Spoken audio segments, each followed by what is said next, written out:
გელათი მსოფლიო მემკვიდრეობის ძეგლია და იუნესკოს მიერაა დაცული. მისი დაზიანება სისხლის სამართლის დანაშაულია.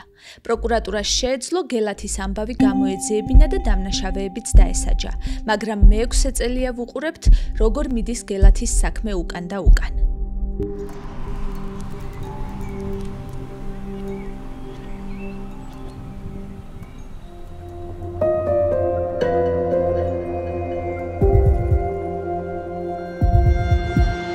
გელათში მომხდარ ამბებს ფეხდაფეხ მივყვებოდით.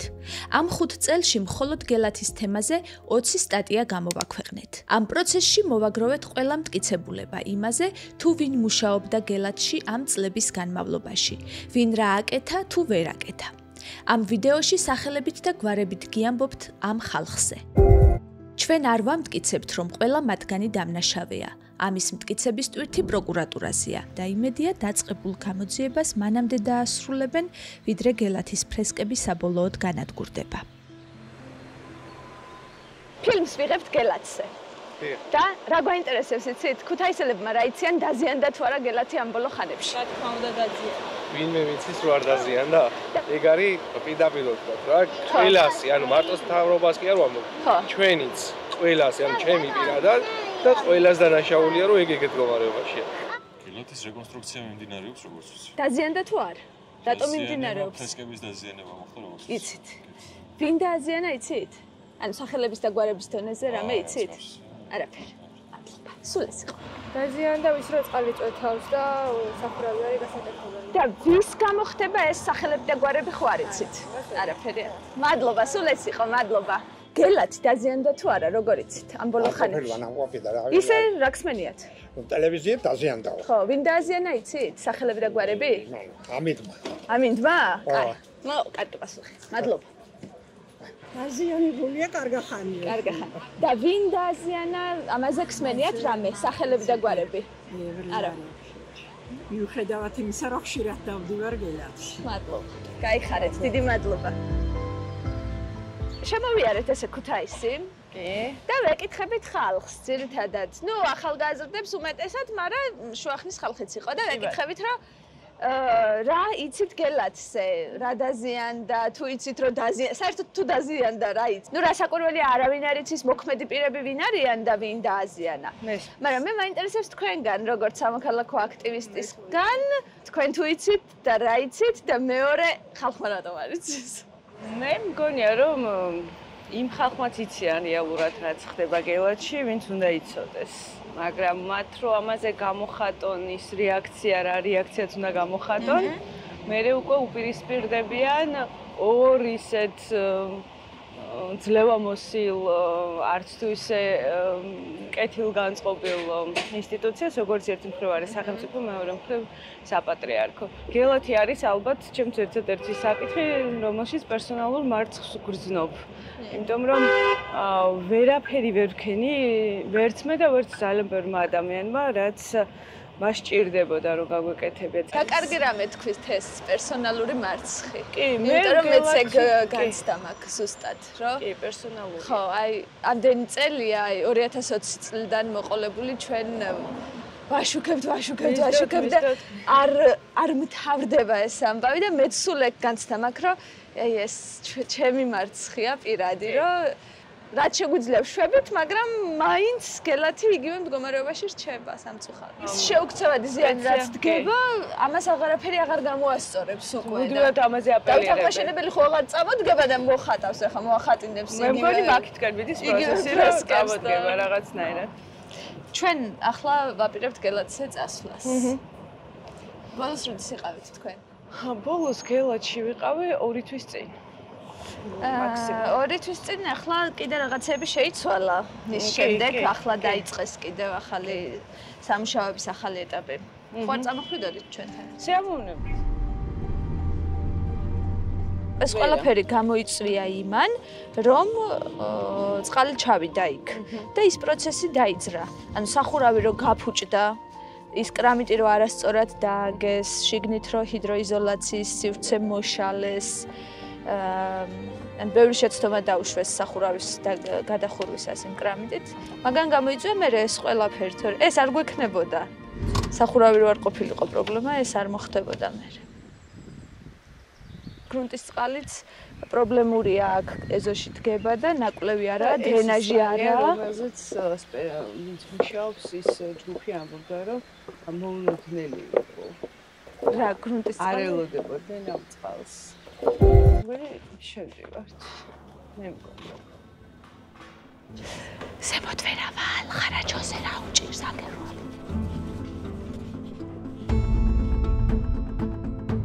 ხო ვიცოდით რომ მოზაიკას თვალის ქვეშ ქონდა პრობლემა. ახლა ნახე რამდენი თეთრი ის. აქაც გნებელთან რომ ეს ახლა კარგად უნდა შევადარო ძველ მდგომარეობას, მიცა აქ რომ აქ ნახე? აქ საერთოდ არ ეტყობა. ესაა ძველი ვერსია. მარტო თვალთან ეტყობა. არა, ოდნავ, მაგრამ არა პონტი. აქ ნახე, საერთოდ თეთრი.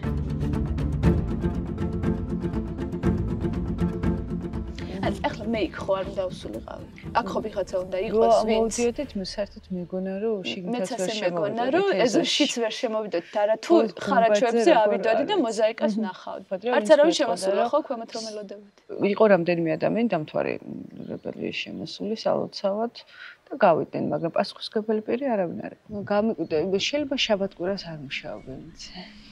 არის რამე ნეტარისი გაკეთებაც ახლა ჩვენ შეგვიძლია. რა უნდა მოვითხოვოთ ისიც ნაკლებად. ალბათ უნდა მოვითხოვოთ პროცესების გამჭვირვალობა. საყდრის აფეთქდა, ბაგრაც საკმაოდ ზიანი მიადგა წინა ხელისუფლების დროს. ახლა გელათია ამ ხელა საფრთხის ქვეშ და ჩვენ მაინც ვერ გაგვაერთიანა ადამიანები იმედიამ რომ როცა საერთო მემკვიდრეობას, საერთო კულტურას, საერთო ფასეულობებს ეხება საკითხი, ეს არის ყველას უფლება, ამ უფლებამ უნდა გაგვაერთიანოს, ამის ირგვლივ უნდა შემოვიკრიბოთ. ხანდახან ძალიან მერიდება თბილისში უფრო აღმოჩნდება ხოლმე ბაგრაც, გელაც, ჩარდაღს, ბულვარს, მუზეუმს, გულშემატკივრები, ვიდრე აქ. გელათის თემით 2020 წელს დავინტერესდი. მაშინ, როცა გელათის თავზე ლურჯი ტენტი ფრიალებდა. თუმცა ეს ამბავი ბევრად უფრო ადრე, 2014 წელს იწყება. სწორედ 2014 წელს კულტურული მემკვიდრეობის დაცვის სააგენტომ ორგანიზაცია საქართველოს მემკვიდრეობას დაავალა გელათის გუმბათის გადახურვის პროექტის მომზადება. გუმბათის პროექტი იუნესკოს გაუგზავნეს. მათგან დადებითი პასუხის მიღების შემდეგ კი სამუშაოებიც დაიწყეს და გუმბათი მწვანე კრამიტით გადაიხურა. 2018 წელს ამ მწვანე კრამიტით დაიწყეს ტაძრის მკლავებისა და ეკვდერების გადახურვა და სწორედ აქ დაიწყო პრობლემები. სამუშაოების დაწყებამდე მკლავების გადახურვის პროექტი კულტურული მემკვიდრეობის დაცვის სააგენტოს იუნესკოსთვის არ გაუგზავნია და არც დაინტერესებულ პირებს უზიარებდნენ. სამუშაოები პროექტისა და წინასწარი გეგმის გარეშე დაიწყეს. პროცესში შეცვალეს მეთოდოლოგიაც და კრამიტის ხარისხიც. მარტივად რომ აგიხსნათ, გელათის გუმბათს როცა აკეთებდნენ, კრამიტი დაამაგრეს ხის ფიცრებზე. მკლავებზე კი ჯერ დაასხეს კირის ფენა და ზედ დააწებეს კრამიტი. იტალიელი იპოლიტო მასარი ძველი ნაგებობების წყლისა და ნესტისგან დაცვის სპეციალისტია. მაშინ მასარი სააგენტოს ურჩევდა, რომ კრამიტი კვლავ ხეზე დაემაგრებინათ, რადგან კირდუღაბზე მისი მოთავსება სახიფათო იყო. ასე აგიხდეთ ყველა კარგი ჩანაფიქრი, როგორც მასარის სიტყვები აგვიხდა მთელ ქვეყანას. თან კრამიტის ქვეშ ჩაყარეს დიდი ოდენობით გაურკვეველი წარმოშობის მასალა და სივრცე აღარ დაუტოვეს ჰაერს სამოძრაოდ. ანუ ბუნებრივი ჰიდროიზოლაციის სისტემა მოიშალა. ჩაყრილმა მასალამ და კირმა წყალი შეიწოვა და ერთგვარად ნესტიან ღრუბელად იქცა, რომელიც ვერც შრება, რადგან თავზე სახურავი ადევს და ქვემოთ მხატვრობისკენ უშვებს წყალს. გადახურვისა და კედლების შეერთების ადგილას არასათანადოდ იყო გაკეთებული შევსებები და წყალმა აქედანაც ჩაჟონა. მკლავების გადახურვის დროს შეიცვალა კრამიტის მიმწოდებელიც, შესაბამისად კრამიტის ხარისხიც. ახალი კრამიტის მთლიანი პარტიის ხარისხი კი არავის გამოუკვლევია. მხოლოდ რამდენიმე ნიმუში შეამოწმეს ლაბორატორიაში. მერე მალევე გავრცელდა ვიზუალური მასალა, სადაც ჩანს დამტყდარი და დაბზარული კრამიტი გელათის სახურავზე. ამ სამუშაოებს უძღვებოდა და მეთვალყურეობდა კახა ტრაპაიძე და მისი გუნდი. ტრაპაიძე იყო გელათის რეაბილიტაციის პროექტის ავტორი. გამოწვევები გახლავთ ჯერ საუკუნეების განმავლობაში გარემოქმედების ფაქტორები, გამოწვევები გახლავთ ის რომ არაერთხელ მოხდა სამოსო კომპლექსის გადაწვა, ვის ომიანობა, მიწისძვრები, ჩატარებული არასწორი საკონსერვაციო სამუშაოები. ტრაპაიძე 2000-იან წლებში თავად მუშაობდა კულტურის სამინისტროში. მერე ორგანიზაცია დააფუძნა და ამ გზით აქტიურად თანამშრომლობდა სააგენტოსთან სხვადასხვა კულტურული მემკვიდრეობის ძეგლის რესტავრაციის დროს. ასე რომ სააგენტოსთვის ტრაპაიძე უცხო ნამდვილად არ ყოფილა. გელათზე მიმდინარე სამუშაოების მონიტორინგი ევალებოდა თავად სააგენტოსაც. ამ მიზნით გზავნიდნენ ხოლმე მონიტორინგის მისიებს ადგილზე. თუმცა სამუშაოების მიმდინარეობის პროცესში არავის დაუფიქსირებია ის, რომ კრამიტი წუნდებული იყო, რომ შევსებები არასწორად იყო მოწყობილი, რომ მეთოდოლოგია შეიცვალა და პროექტი გაუმართავი იყო. სააგენტომ გელათის გასაჭირი მას შემდეგ აღიარა, როცა საზოგადოება ლურჯ ტენტ გადაფარებულ გელათზე აღშფოთდა. ამ ეპიზოდში გელათში მთავარი მოქმედი პირები არიან. კულტურული მემკვიდრეობის დაცვის სააგენტოს ხელმძღვანელი ნიკოლოს ანთიძე, რომელმაც პოსტი 2021 წლის გაზაფხულზე დატოვა და მალევე დანიშნეს ენგურის ტურისტული ატრაქციის დირექტორად. კახა ტრაპაიძე, გელათის რეაბილიტაციის პროექტის ავტორი. მაკა დვალიშვილი, ხელოვნების საერთაშორისო ცენტრის ხელმძღვანელი. ეს ორგანიზაცია უწევდა ადმინისტრირებას გელათის გადახურვის სამუშაოებს და ქვეკონტრაქტორად დაქირავებული ჰყავდა შპს იკორთა 2007, რომლის ხელმძღვანელია გივი ხურცილავა. უშუალოდ გადახურვაზე სწორედ იკორთა 2007-ის ხალხი მუშაობდა. მოხდება ქვის კონსერვაცია და თვითონ ზედაპირის დამუშავება, ისე რომ ყველანაირი ნაკლოვანება, რომელსაც დღეს განიცდის თვითონ ქვა, იქნება აღმოფხრილი. ამ სახელების და გვარების დამსახურებით ვიხილეთ ლურჯი ტენტი გელათის სახურავზე და ერთადერთი სასჯელი, რომელიც მათ ამისთვის მიიღეს, დვალიშვილისა და ხურცილავას კომპანიების 12,000 ლარით დაჯარიმება იყო. ხურცილავას ვერც ტელეფონით დაუკავშირდით, ვერც მეილით. მაკა დვალიშვილი კი ისევე ღიად საუბრობს გელათის თემაზე, როგორც 2020 წელს გვესაუბრებოდა. პასუხისმგებლობა ჩემი არის ის, რომ საერთოდ მოვკიდე ხელი და საერთოდ არ უნდა გამეკეთებინა ეს ყველაფერი, ეს სხვა თემა. ნანობთ ამას, ესე გავიგო თქვენი პასუხი? ნანობთ გარკვეულწილად ამას? რა თქმა უნდა, ნანობ, იმიტომ რომ მეგონა რომ კარგი საქმე კეთდებოდა და რაღაცა თურმე პროექტი არ იყო თავისთავად. არც გამართული და არც მეთოდოლოგია არ ყოფილა გამართული და ის მიყვებოდა და კეთდებოდა ის როგორც იმ პროექტში იყო და თურმე მე ახლა აღმოჩნდა რომ ის კრამიტი რომლის ნებართვა ქონდა რომლის გაკეთების ნებართვა იყო მუნიციპალური განვითარების ფონდისგან ანუ დამკვეთისგან ეს ყველაფერი თურმე ყოფილა არასწორი.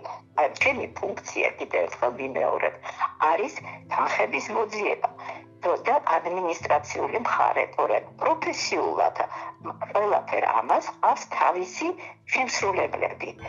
ეხლა დიდი ცდელობა იყო, რომ ჩემზე ყოფილიყო მთელი ყველაფერი გადმობრალებული, მაგრამ ეგრე არ არის. ტრაპაიძეს და ანთიძეს კი ახლა გელათზე საუბარიც აღარ უნდათ.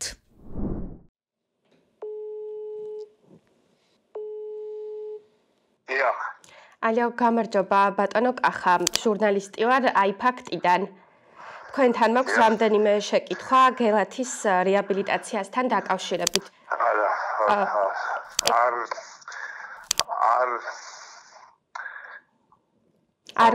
არ გსურთ ამაზე საუბარი? არა.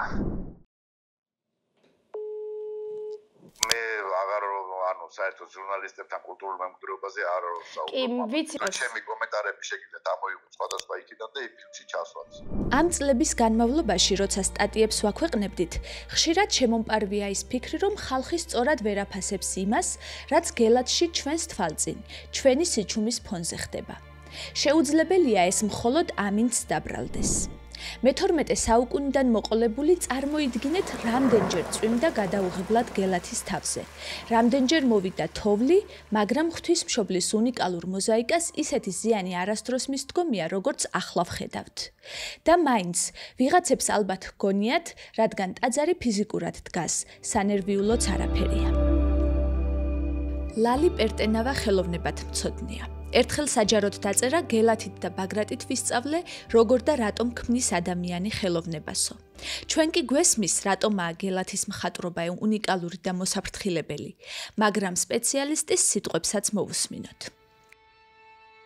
ეს არის ერთადერთი ჯვარგუმბათოვანი ძეგლი ამ მოცულობის და ამ მასშტაბის არა მარტო საქართველოში, არამედ რეგიონში და ერთადერთია იმ ფრესკული მხატვრობით და მოზაიკით არა მარტო საქართველოში, არამედ რეგიონში. ეს არ არის იშვიათი ან ერთ-ერთი, ეს არის ერთადერთი.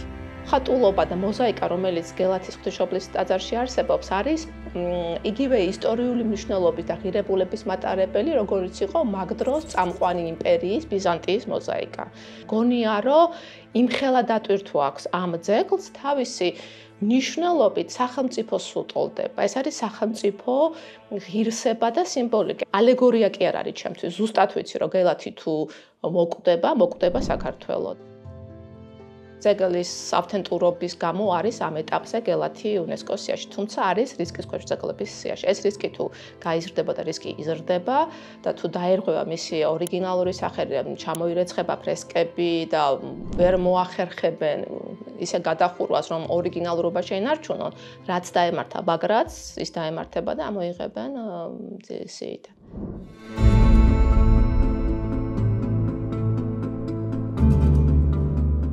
მხატვრობის დაზიანებები საბოლოო არაა, რადგან წყალი ტაძარში ისევ ჟონავს და მხატვრობა ისევ ზიანდება.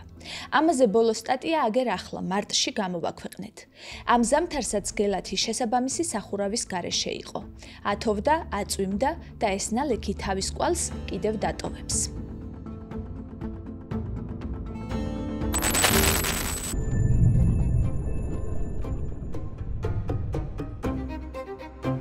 გუშინ რაც ვნახეთ ჩვენ არის აი ეს 4 წერტილი, რომელიც გავარესებულია. და ორში არ იყო ეგეთი ხია.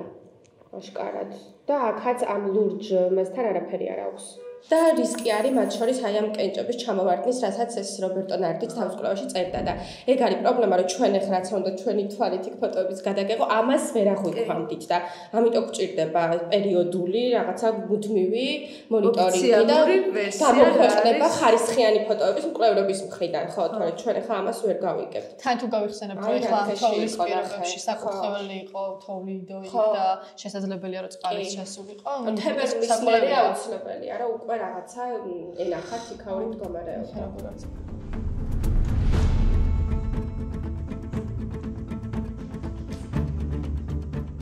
ანუ 17-18-ში აქნახე მარჯვენა ჯვრის მარჯვენა ნაწილზე ჩანდა ეს სიყვითლე და ეს ოქროს ფერები. ეს საერთოდ ჩამოცვენილი, ანუ აკერცლილი კი აღარ არის. დაკარგულია მთლიანად. სილურჯე კი ნალესობამდე ჩასული, ხო.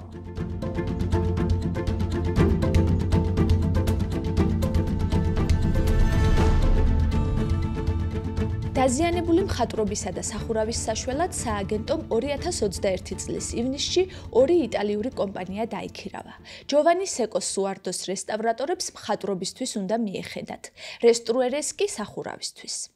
იტალიელებმა მხატვრობაზე მუშაობა მერაბ ბუჩუკურის გუნდთან ერთად დაიწყეს. მათ უნდა შეენარჩუნებინათ დასავლეთ მკლავზე 4 ფრესკა: იუდას ამბორი, ფერხთა ბანა, საიდუმლო სერობა და ქრისტე კაიაფასთან.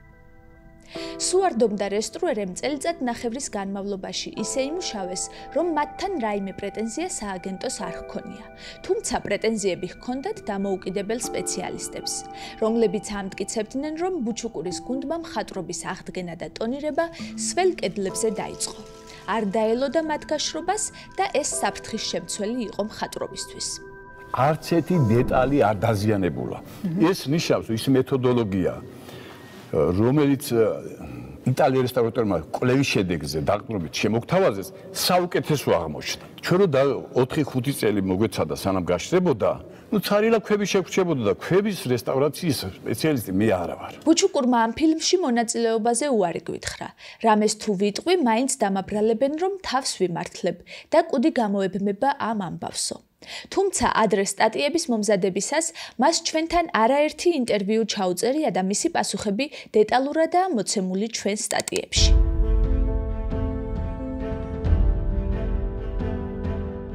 (2022) წლის სექტემბერში საპატრიარქომ მაშინ, როცა მათ ამის უფლება არ ჰქონდათ, ბუჩუკური და იტალიელები გელათიდან სასწრაფო წესით გაუშვა. მათთვის საქმის ვითარებაც კი არ აუხსნიათ. მოგვიანებით კი ცხადი გახდა რატომაც.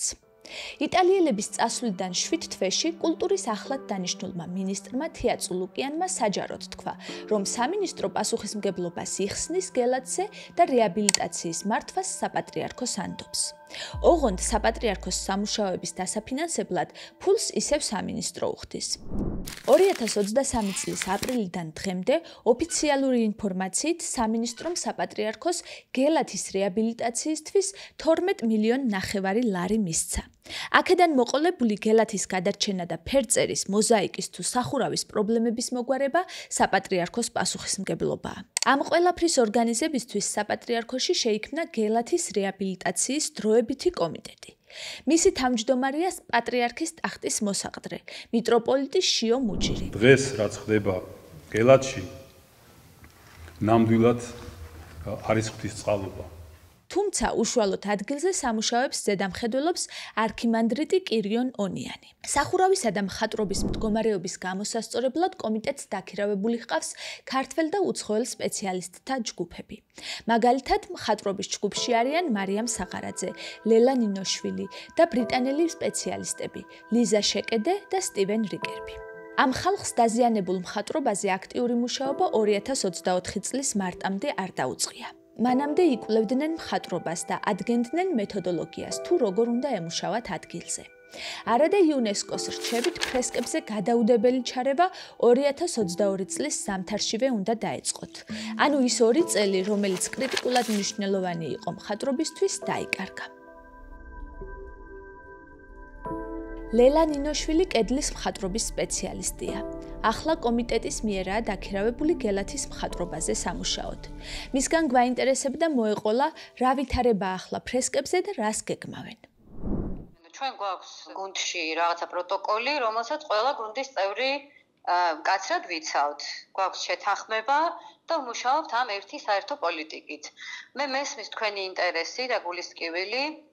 ერთს გეტყვით, რომ დამერწმუნეთ, რომ აი ეს საგანგაშო და სანერვიულო არაფერი არ არის, ხალხი ვინც ჩართულია ამ პროექტში, ყველაფერს აკეთებს იმისთვის, რომ ძეგლის საუკეთესო ინტერესი იყოს დაცული.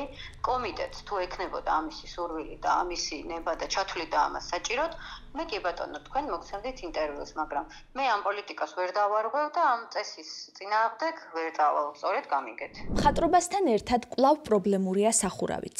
ტაძარი ახლა უზარმაზარი დროებითი გადახურვის კონსტრუქციის ქვეშაა. საპატრიარქოს გუნდს იმედი ჰქონდა, რომ ეს კონსტრუქცია ზამთარში შენობას ნალექისგან დაიცავდა. ისევ ცრუ იმედი. ამ ბოლო დიდთოვლობისას თებერვალში გელათის მრავალჭირნახულ სახურავზე ისევ თოვლი იდო. ეს ამბავი თორნიკე ბარათაშვილმა გაავრცელა სოციალურ ქსელში. თორნიკე ქუთაისელია და გელათზე მიმდინარე მოვლენებს ოპერატიულად აცნობს ხოლმე საზოგადოებას. გელათში კვირაში რამდენჯერმე მაინც მიდის და აკვირდება რა ხდება ადგილზე. ასე გავიგეთ მისგან ამ ზამთრის თოვლი როგორ აღმოჩნდა გელათის სახურავზე. და ახლა აქედან რო შეხედავ, აი აქედან ამ რაკურსით რო შეხედავ, ამაში ვარწმუნებდი რა. რო თავზე არის, ხო? თავზე არის, ხო? ნო ფარავს. მაგრამ ტრაექტორიულად წვიმა რო ასხამთ, ამას ვერ უმტკიცებდით უბრალოდ რამდენჯერ დავდეთ ეს ისა, რომ სველია მინიმუმ ქვედა რეგისტრები, ხო? ხო და უკვე თოვლს ვეღარაფერი ვერ მოუხერხეს. თოვლით დაფარო ამ არეალის ვიღაცისთვის შეიძლება ჩვეულებრივი ამბავია, ხო? სინამდვილეში ეს არის უდიდესი რისკი მოზაიკისთვის და რატო? პირველი კრამიტი, რომელიც ჩანს, არის დაწუნებული, ხო? ლაბორატორიულად უხარისხო კრამიტია. მეთოდოლოგია მისი მოწყობის არის უხარისხო, გაუმართლებელი. შემავსებელი ფენებში იცით რა ხდება.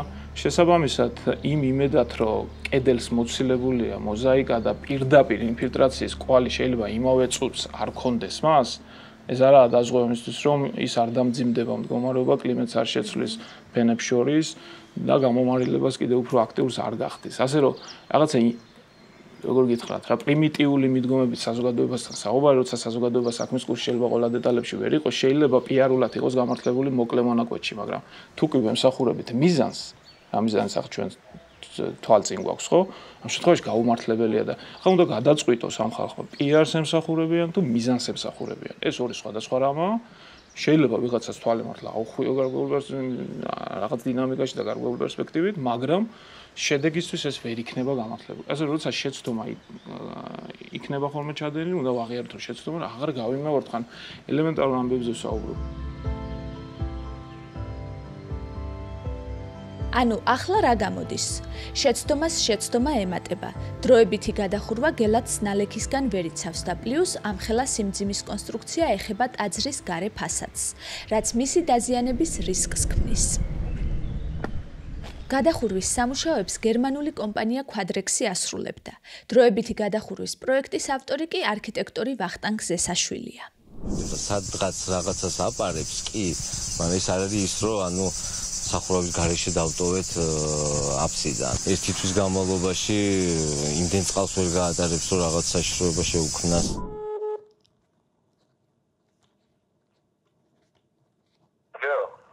ალო, გამარჯობა, ბატონო ვატო, სულდროს ხომ არ გირეკავთ, iFact-ის ჟურნალისტი ვარ. თქვენთან მაქვს რამდენიმე შეკითხვა გელათის რეაბილიტაციასთან დაკავშირებით. თქვენ პირადად რომ გითხრათ, რა პასუხისმგებლობას გრძნობთ იმასთან დაკავშირებით, რომ გელათის მხატვრობის და მოზაიკის მდგომარეობა მკვეთრად უარესდება ბოლო წლების განმავლობაში? სამუშაოს მე არ ვხედავ, მე არ ვარ არქიტექტორი, მე სამიწოთი, პროექტი გადახურვა რაც გავაკეთე. არ ასრულებ პროექტი გადახურვა. არაფერი პროექტი გავაკეთე ჩავაბარე.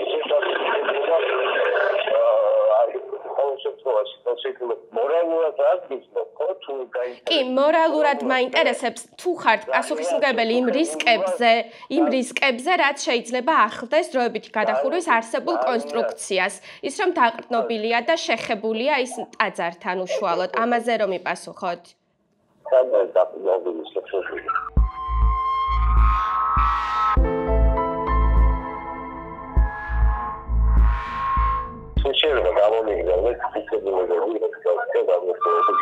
მეილით ვგზავნით კითხვებს ვატოს ესაშვილს და ასევე როგორც დავუპირდით სატელეფონო საუბრისას ვგზავნით ფოტო და ვიდეო მტკიცებულობას, სადაც ჩანს თუ როგორ ეხება დროებითი გადახურვის კონსტრუქცია ტაძარს. გელათში მიმდინარე მოვლენებზე თავისი წილი პასუხისმგებლობა აკისრიათ მსოფლიო მემკვიდრეობის საბჭოს, ეროვნულ სამეცნიერო საბჭოსა და საერთაშორისო მრჩეველთა საბჭოს წევრებს.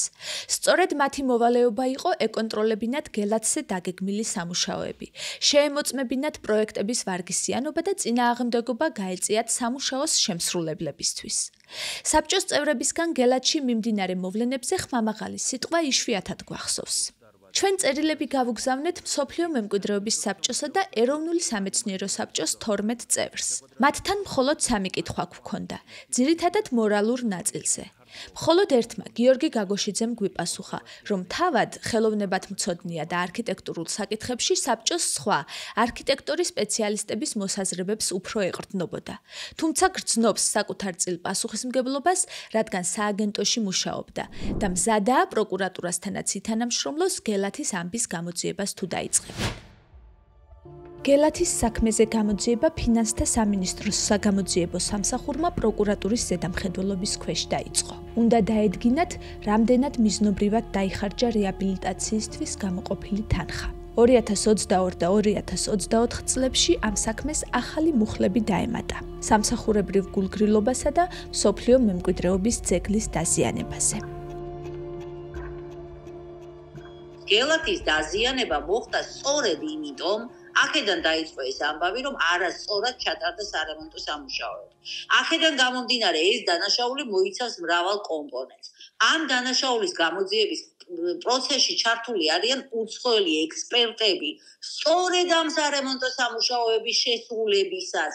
რა ტიპის დარღვევები მოხდა, რატომ მოხდა, როგორ მოხდა, ასე შემდეგ უამრავი ექსპერტიზაა დანიშნული. ეს არ არის ჩვეულებრივი სტანდარტი. რაც შეეხება პროკურატურას, პროკურატურა ყველა საგამოძიებო პროცესს ზედამხედველობს და არანაირად არ აკრინებს ამ გამოძიებას ის, რომ პროკურატურაში არ მიმდინარეობს უშუალო.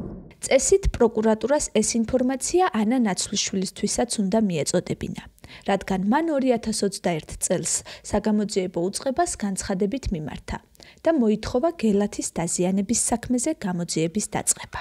დაპატიმრებული ღვთისმშობლის ფრესკის ნახვა არის უმძიმესი. იმდენად ბევრი რკინაა იქ, რომ შეჩერდეს ჩამოშლის პროცესი. ხო თავი მეგონა არ ვიცი რაღაც ქარხანაში. ვეღარც მიხვდებოდი რომ ეს იყო ტაძარი.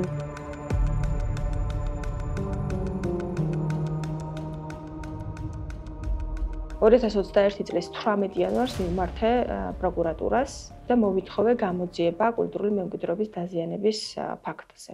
ამ განცხადებაზე შემდგომში მიღებული მაქვს მხოლოდ ერთი წერილი. უფრო ფორმალური იყო ეს წერილი, რომ დავიწყოთ გამოძიება და მიმდინარეობს საგამოძიებო მოქმედებები. ჩემი მიზანიც პროკურატურისთვის მიმართვის იყო ის, რომ დიახ, პასუხისმგებელ პირებს ეგრძნოთ პასუხისმგებლობა და შიში და იმ წუთიდან მაინც ემოქმედათ გელათის გადასარჩენად. ალბათ ელიან როდის მიმართავს მათ გამოძიების დაწყების მოთხოვნით კულტურული მემკვიდრეობის დაცვის სააგენტო. ასეთი რამ ადრე გაუკეთებიათ. მაგალითად, 2021 წლის გაზაფხულზე ძეგლთა დაცვის სააგენტომ პოლიციას ორჯერ მიმართა და ითხოვდა 2 ძეგლის დაზიანების გამოძიებას. გელათთან შედარებით ამ ძეგლების დაზიანება სახსენებელიც კი არაა, მაგრამ აქ უნდა გავითვალისწინოთ კონტექსტი. ეს ძეგლები სხვებმა დააზიანეს. გელათის დაზიანებაში კი სააგენტოს როლი განუზომლად დიდია და სააგენტო საკუთარ ხალხზე გამოძიების დაწყებას ხომ არ მოითხოვს. კარგი, ძველი ცოდვების გამოძიება არ უნდათ, მაგრამ ის მაინც ხომ შეუძლიათ, ახლა რაც გელათში ხდება, ამაზე თქვან ორიოდე სიტყვა. მინიმუმ უნდა ადარდებდეთ გელათის მდგომარეობა და მაქსიმუმ რამეს უნდა აკეთებდნენ ამ მდგომარეობის გამოსასწორებლად. ამას ავალდებულებთ მათ კანონი. 2 კვირა ველოდებოდით, რომ რაიმე ეთქვათ, ხო და ნახეთ საბოლოო პასუხი. ახლა გელათზე პასუხისმგებელი მთლიანად საპატრიარქოა. სახელმწიფო მსოფლიო მემკვიდრეობის ძეგლი ხელში იმ ინსტიტუციას შეატოვა, რომლის წარმომადგენლები კულტურული მემკვიდრეობის დიდად დაცვით არ გამოირჩევიან. გეხსომებათ რა დაემართა ვარძიას, ყინწვის, სვეტიცხოველს და ხმა არავის ამოუღია. ნახე ხდება რომ შეიძლება რაღაც გაფუჭდეს, ხო? საპატრიარქომ როცა გელათის რეაბილიტაციის პროცესი გადაიბარა, დაგვპირდნენ, რომ ყველაფერი გამჭვირვალე და საჯარო იქნებოდა. დანაპირები არ სრულდება. ჩვენ ისევ ხანგრძლივად გვიწევს ინფორმაციის მისაღებად ლოდინი და კომიტეტის მესვეურებს არც ჩვენთან ლაპარაკი ეხალისებად დიდად. ჩვენ თქვენ ვერ დაგეხმარებთ, თქვენ სამწუხაროდ რეალურ ინფორმაციას არ ავრცელებთ. რას გულისხმობთ, რომ მითხრათ კონკრეტულად, იმიტომ რომ ჩვენ თქვენ გაძლევთ ერთ ინფორმაციას და მე აჟღერებთ მეორეს. შესაბამისად ძალიან დიდი ბოდიში მან ვერ დაგეხმარებით. გელათი არ არის მხოლოდ ისტორიული ნაგებობა, არ არის მხოლოდ დაკავშირებული წარსულთან, ის უფრო შეიძლება ითქვას მომავალთანაც არის დაკავშირებული, იმიტომ რომ ჩვენ გვინდა ძალიან რომ ახალი ნომინაცია იუნესკოს, როდესაც იქნება გელათი წარდგეს თავის საუკეთესო სახით. ბაგრატი ხომ ამოიღეს ნაციონალების დროს ჩატარებული რესტავრაციის გამო მსოფლიო მემკვიდრეობის ძეგლთა სიიდან. ახლა იგივე ბედიელის გელათს. თუ გელათსაც ვერ გადავარჩენთ, მართალი ვიქნებით ჩვენ საქართველოს მოქალაქეები ისტორიის წინაშე. დაფიქრდით ამაზე და ვიდრე ძალიან გვიან არაა, მოითხოვეთ გელათის ამბის გამოძიება, დამნაშავეების სრულად გამოვლენა და დასჯა. ბრძოლად და ცდად სხვა რა ღირს, თუ არა დავით აღმაშენებლის მემკვიდრეობა.